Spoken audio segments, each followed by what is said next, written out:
Salut, c'est Joseph Gendron, nettement oculaire, et aujourd'hui on va voir comment développer un personnage. Si vous êtes déjà abonné à ma chaîne, vous savez que je travaille sur un projet de Melchior. C'est un personnage qui, grâce à un journal, connaît l'avenir.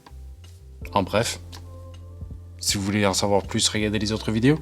Mais donc là, je suis en train de réfléchir sur qui est ce personnage. Et ça, c'est le défi d'aujourd'hui. À la base, la raison pour laquelle Melchior utilise la machine à voyager dans le temps, c'est pour, comme dit dans la vidéo précédente, gravir l'échelle sociale. C'est pour gagner un pouvoir, gagner du contrôle sur sa propre vie, devenir roi de sa propre vie.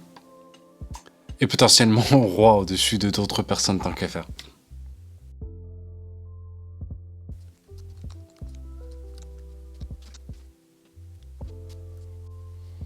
Parlant des objectifs au départ de Melchior, il se sent un petit peu bas, il se sent insatisfait de sa situation actuelle. Est-ce que... Et c'est une personne qui est, comme dit dans la vidéo précédente, c'est quelqu'un qui est plutôt solitaire, qui est plutôt seul. Est-ce que sa solitude, c'est sa source? C'est ce qui le motive, c'est ce qui le pousse vers l'avant. Est-ce que Melchior a un esprit de rejet?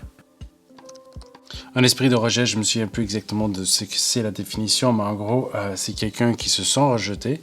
Et parce que la personne se sent rejetée, parfois, elle va avoir tendance à rejeter les autres autour d'elle. La raison pourquoi cette personne se sent rejetée voilà. Il y a plusieurs raisons différentes. Ça peut être pour des raisons réelles, c'est-à-dire qu'elle a été effectivement rejetée, ou c'est qu'une impression. Ok, c'est une mauvaise interprétation des réactions, des comportements des gens autour. C'est super embêtant quand on n'a plus Internet. Hein. Internet ne marche pas, puis...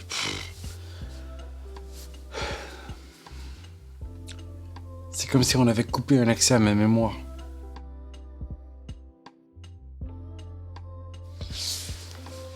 Ça là, c'est un cahier plein de trucs que j'ai trouvé sur, par exemple, sur Internet.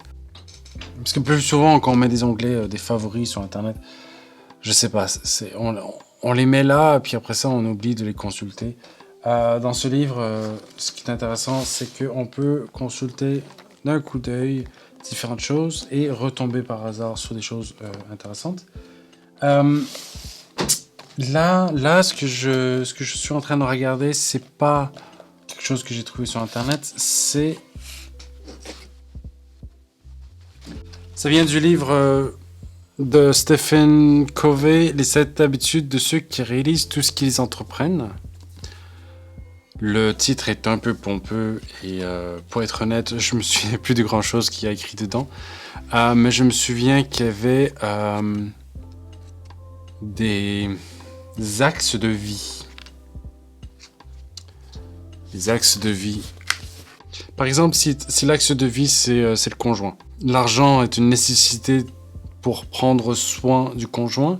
Le travail est une obligation de gagner de l'argent nécessaire pour prendre soin du conjoint. Les biens matériels sont un moyen de combler, d'impressionner ou de manipuler. Les plaisirs sont des activités communes qui vous réunissent.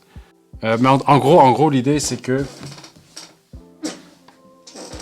si dans ta vie, tu mets au centre le conjoint, ou l'argent, ou le travail, ou la religion, ou voilà, ainsi de suite, ta façon de voir les autres éléments de la vie seront très influencés. Voilà. Et donc, en gros, j'ai tout simplement recopié ça et mis ça sur un document. Comme ça, je peux tout voir d'un seul coup d'œil. Et ceci m'est utile pour potentiellement créer des personnages. Bon, on est d'accord que c'est assez stéréotypé. En parlant de personnalité un peu stéréotypée, il y a aussi les tests de personnalité qui peuvent donner des résultats intéressants pour créer des personnages. On peut passer le test de personnalité à la place d'un personnage qu'on est en train de créer. Pour Melchior, j'ai l'impression que les deux axes possibles sont soi-même, c'est-à-dire Melchior est plutôt centré sur lui-même, ou les amis?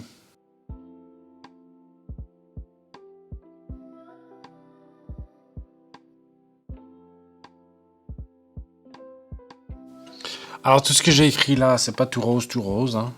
La façon que Melchior a de voir le monde semble être plutôt négative.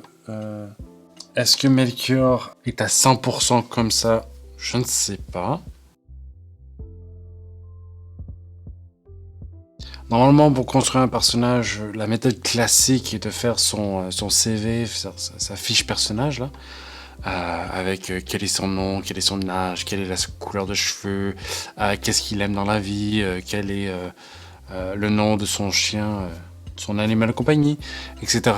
Et bon, c'est des choses qui sont intéressantes et qui méritent d'être faites, mais je trouve que le côté test de personnalité, personnellement, je préfère ça. Je trouve ça plus intéressant.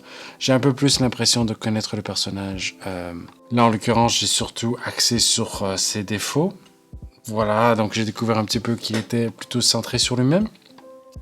Et toi, tu fais comment pour développer tes personnages? T'as des conseils, t'as des choses à partager avec tout le monde? Écrivez-les dans les commentaires. Autrement, si vous avez aimé la vidéo, mettez le pouce en l'air, sonnez la cloche, abonnez-vous et partagez la vidéo. Salut! À voir.